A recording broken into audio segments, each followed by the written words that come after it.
The knock came at 4:07 in the morning. Not a gentle tap. Not the polite, apologetic kind of knock that says sorry to bother you, this is awkward for me too. This was the knock of someone who had been standing at my door working up the nerve, and then finally decided that nerve was a luxury they couldn't afford anymore. I was already half awake.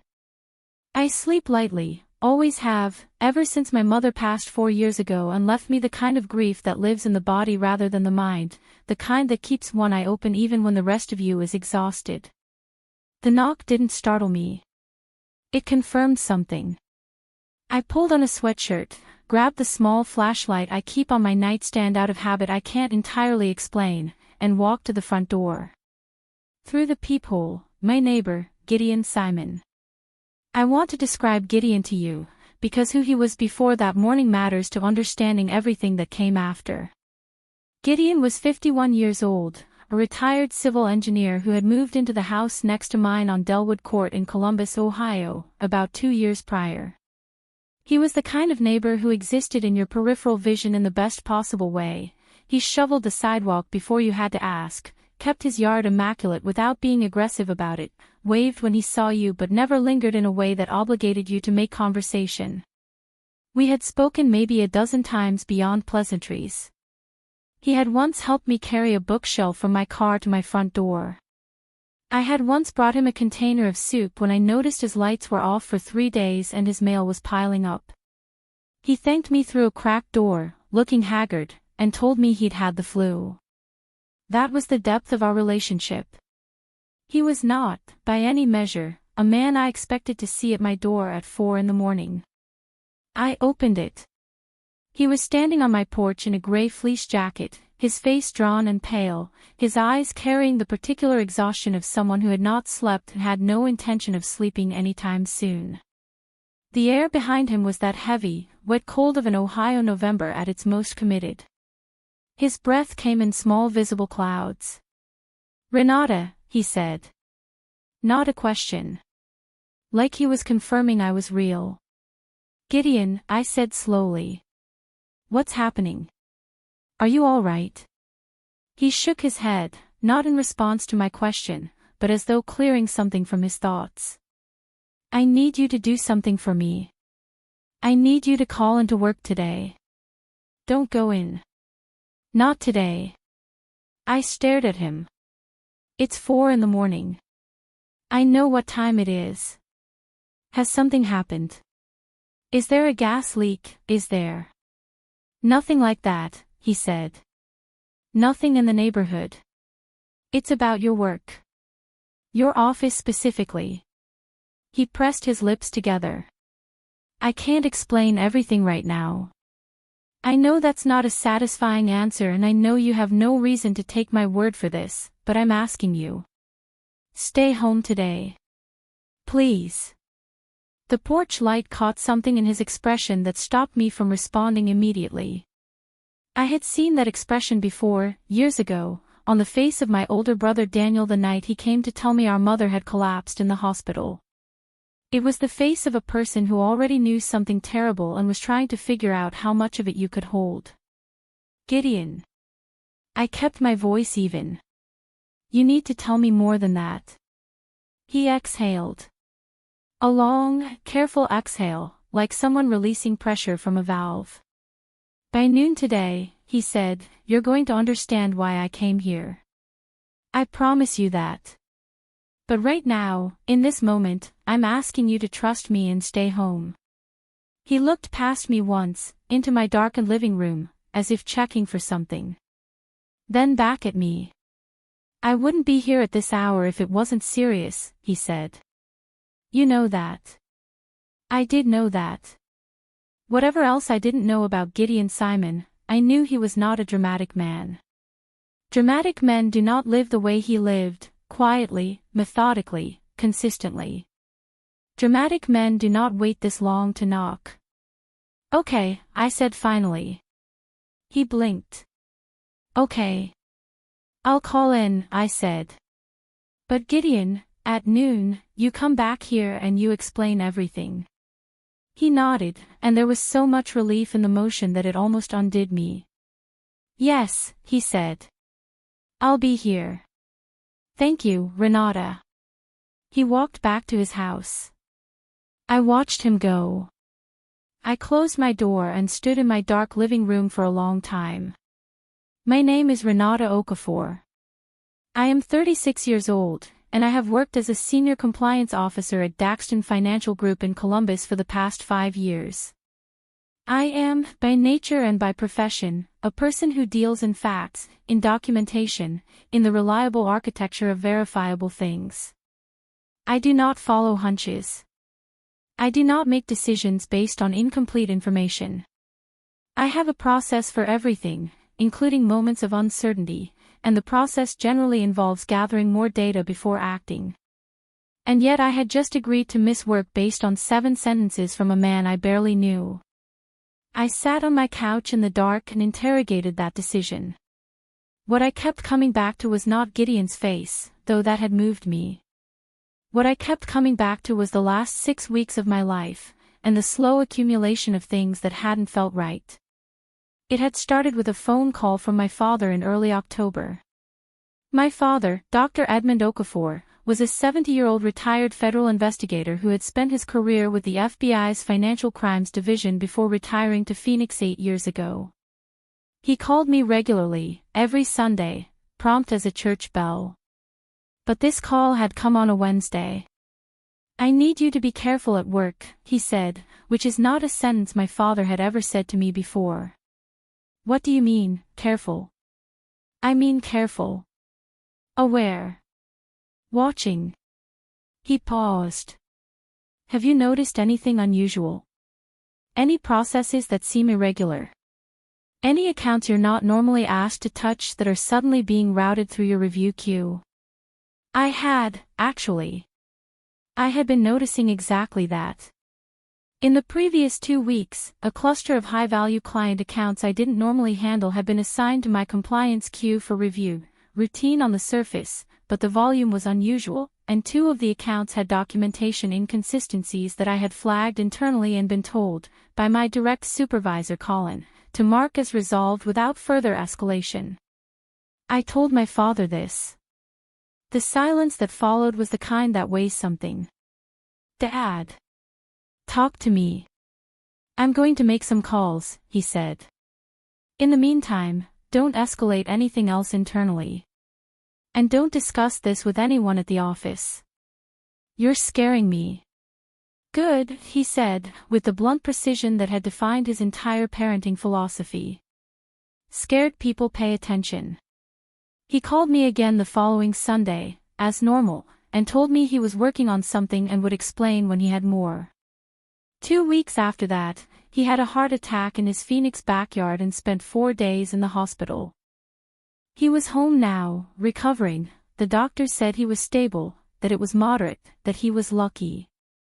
He had called me from the hospital, groggy and brief, and said, "Don't go looking for trouble. Let it come to you, and when it does, don't be in the building." I had written it off as morphine and melodrama. Now I was sitting in the dark at 4 in the morning, and a man I barely knew had just told me not to go to the building. I sent my supervisor a text. Family situation. Taking a personal day. I'll be reachable by phone. Then I made coffee, sat at my kitchen table, and waited for noon. The morning passed with the peculiar slowness of time under surveillance. I tried to read. I couldn't. I tried to watch television. The sound felt wrong, like static over something important. I cleaned my kitchen with excessive thoroughness. I reorganized the books on my living room shelf by color, then felt embarrassed about it and reorganized them back by author. I kept looking at my phone, expecting something, I didn't know what. At 9:15, I received an email from Colin, my supervisor, asking me to confirm receipt of a set of compliance review files he had sent to my work account that morning. Standard phrasing. Nothing unusual. I opened the files. They were the same kind of accounts I had been flagging for weeks, high value, oddly routed, documentation that almost lined up but not quite. I did not respond. I just read them. I saved copies of everything to a personal encrypted drive I had set up months ago at my father's suggestion. He had insisted on this back in October, walking me through it step by step over the phone like I was learning to ride a bike. If you ever need to prove what you saw, you will want copies that exist outside of Daxton's servers, he had said. At 10:40, my best friend and colleague Simone texted me. Where are you? Whole floor is chaos. Don't ask me why yet. Call me when you can. My stomach turned.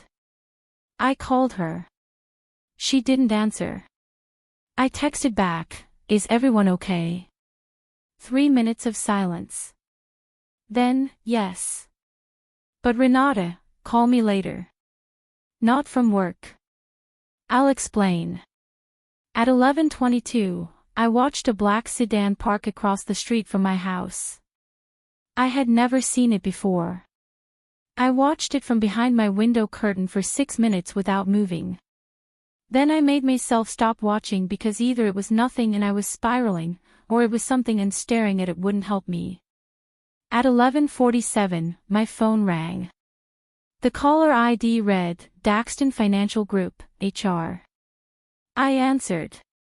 The voice on the other end was a woman I recognized, Carol Hennessy, head of human resources, whom I had spoken to maybe 4 times in 5 years.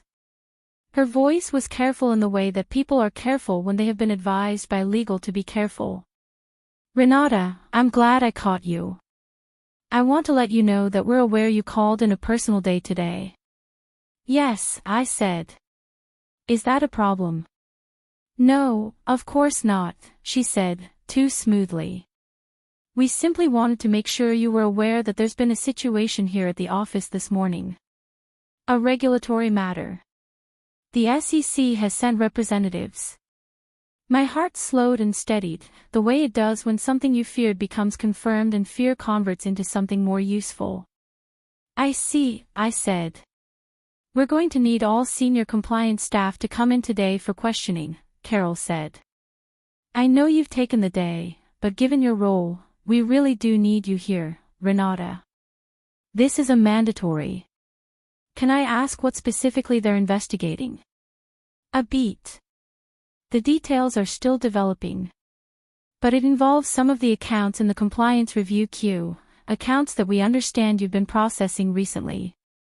The files. The ones I've been told to mark resolved without escalation. I'll need to speak with my attorney before I come in, I said. The silence on Carol's end had a texture to it. Not surprise, exactly. Something more like recognition, the sound of a plan encountering an obstacle it hadn't expected. Your attorney, she repeated. Yes. I'll be in touch once I've done that. I paused. Thank you for calling, Carol. I hung up. I sat very still. Then I called my father. He answered on the second ring, which meant he had been waiting for my call. His voice was tired and thin, he was still recovering, but his mind was precise as ever. Tell me what just happened, he said. I told him. All of it.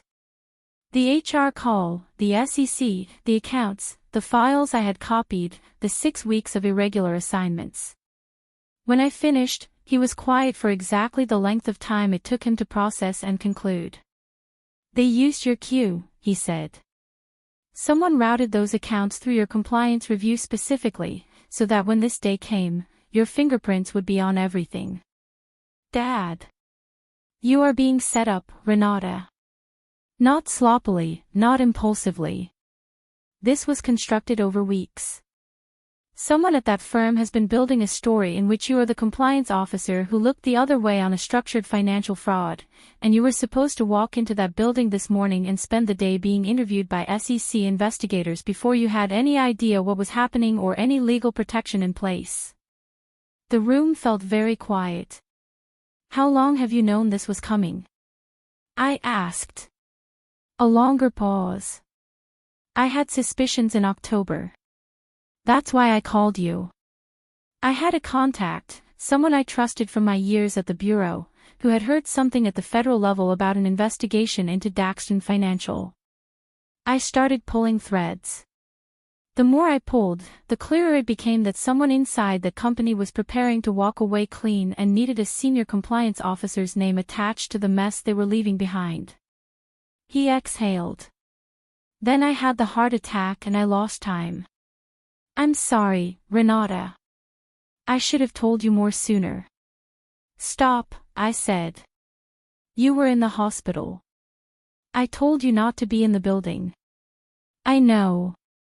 Dad, Gideon Simon came to my door at 4 this morning and told me not to go in.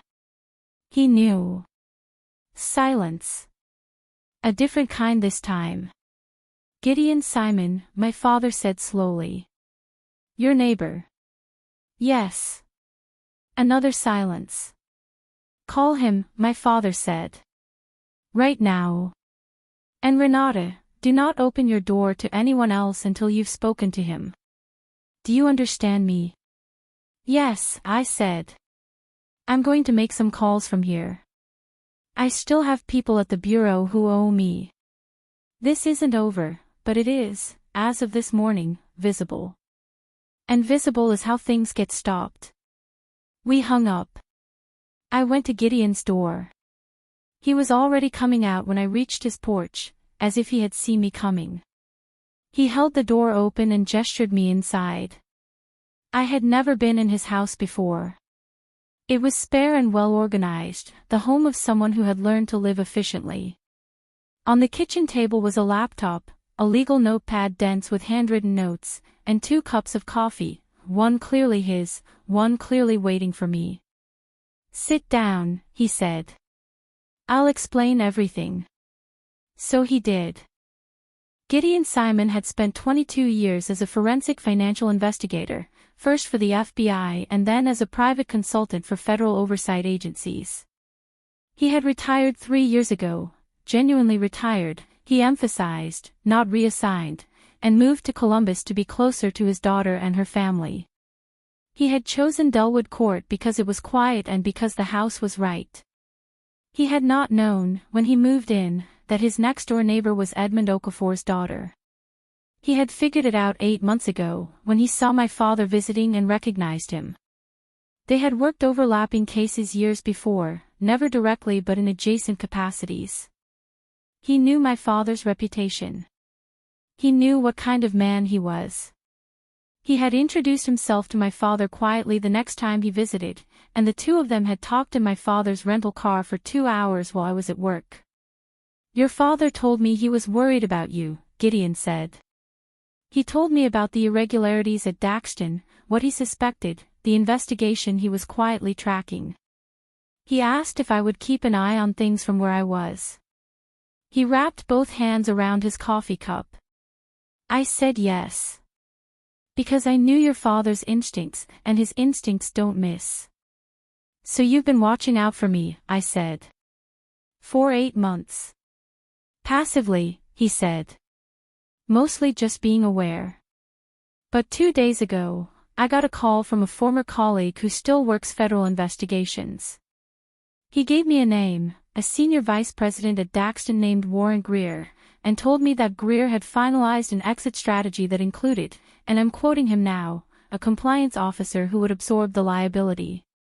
He didn't have your name specifically. But given what your father had told me, I knew. Warren Greer. I knew the name. I had processed accounts he managed. I had flagged irregularities in his portfolio twice and been told both times to let it go. He's been routing fraudulent transactions through client accounts for at least 3 years, Gideon continued. Regulatory violations, undisclosed fund movements, enough to constitute federal securities fraud on a significant scale. He was preparing to resign and move overseas, and he needed the narrative built around someone else's negligence first. And he chose me because my queue was the last stop before accounts got cleared, I said. And because you're meticulous, Gideon said. He needed someone credible. Someone whose name on a compliance form actually meant something. If a sloppy reviewer signed off, nobody believes the sign-off was real due diligence. But your record is clean. Your reviews are thorough. If Warren Greer could show you signed off on those accounts, it would look like either corruption or catastrophic failure of oversight. Either way, the story moves away from him and toward you. I was quiet for a moment, absorbing the architecture of it. The way it had been built around me without my knowledge.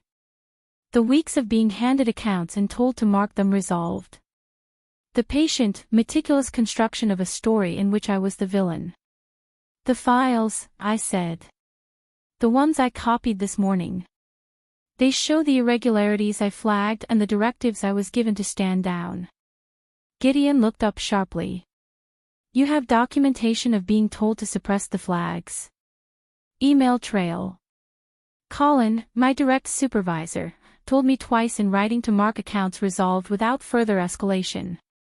I have both emails saved to an external drive. Gideon set down his coffee cup. For the first time all morning, the taut vigilance in his face loosened slightly. That, he said, is the thread that unravels the whole thing. What happened next moved quickly and, once in motion, felt almost inevitable, the way a current feels inevitable once you've stopped swimming against it and simply let it carry you in the direction it was always going. Gideon called his former colleague. I called my father again, who had already reached 2 former bureau contacts of his own. By 1 in the afternoon, an attorney named Vivian Cross, described by my father as the person you want in your corner when the federal government is in the room, was on the phone with me, and by 2:30, I was on a conference call with her, Gideon, and 2 investigators from the FBI's Financial Crimes Division. I walked them through everything. The accounts. The emails. The 6 weeks of irregular assignments. The documentation I had saved. I shared the encrypted drive. I described every directive I had received to mark irregularities resolved. The investigators asked precise, rapid questions. They had clearly been building their own case. What I had filled in gaps they needed. At one point, one of them, a woman with a voice like a metronome, went quiet for a moment and then said, simply, "This is what we needed." I want to be careful about what I can tell you happened after that, because some of it is still subject to legal proceedings that have not fully resolved. What I can tell you is this.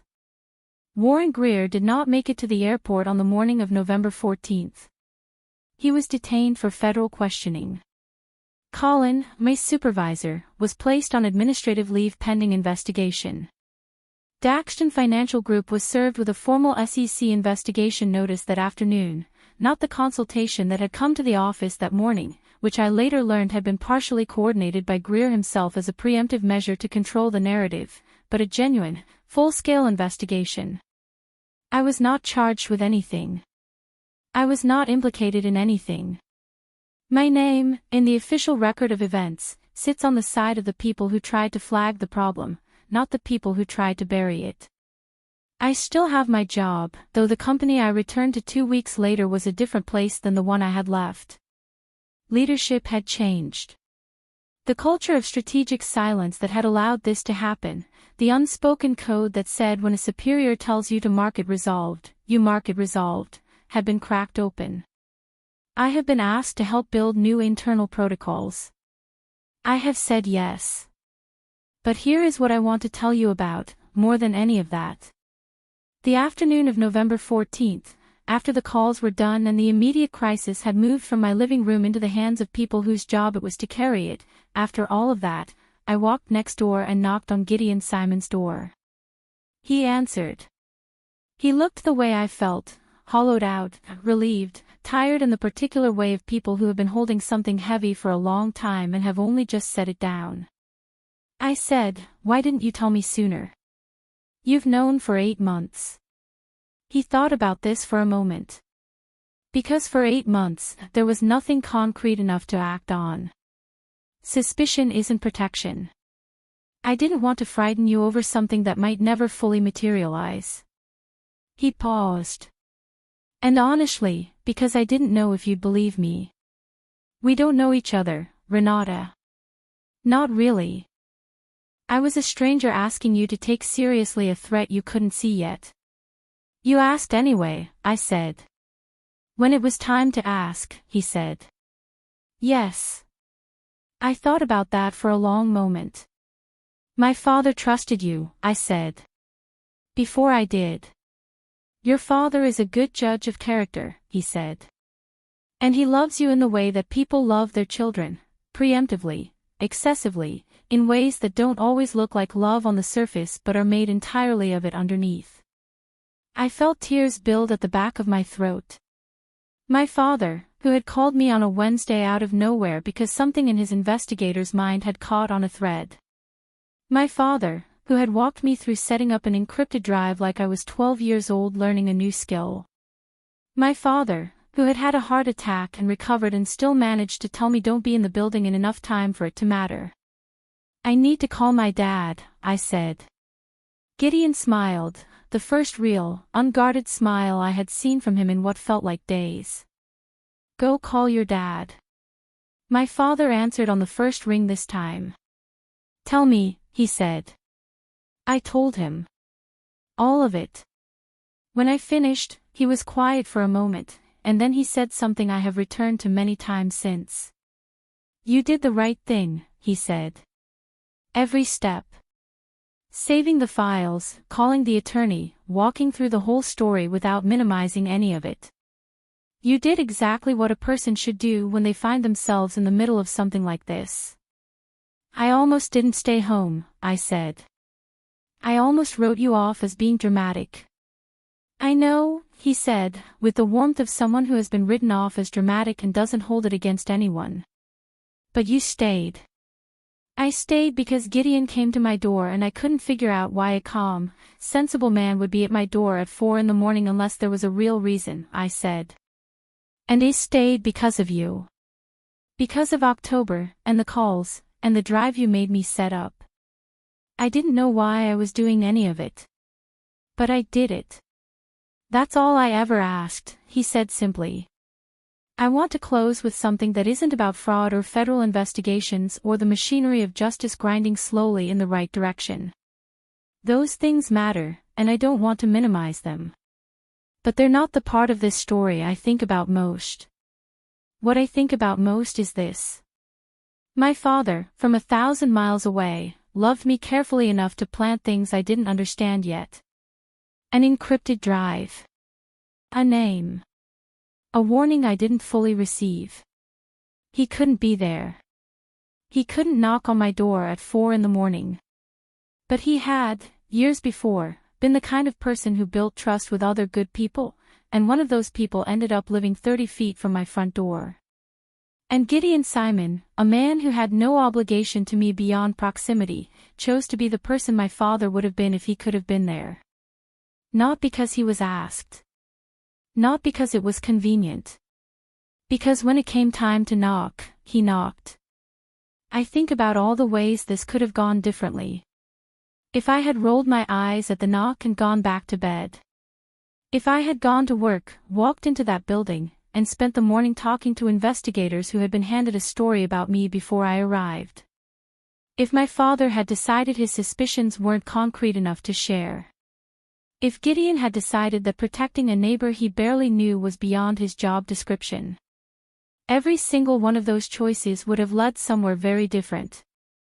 Instead, I stayed home. I waited. I understood by noon. And the understanding, when it came, was not just about the fraud or the setup or the men who had built a trap around my professional life. It was about the quiet, invisible infrastructure of people who care, the father who calls on Wednesdays when something is wrong, the neighbor who keeps an eye on things without being asked, the friend who texts call me later, not from work because she doesn't know everything but she knows something, that had been holding me up without my knowledge for longer than I knew. I am not a woman who believes in luck. I believe in preparation and in people. I believe in what gets built quietly, over years, by individuals who choose to show up. I believe in the knock at 4 a.m, and the neighbor steady enough to make it.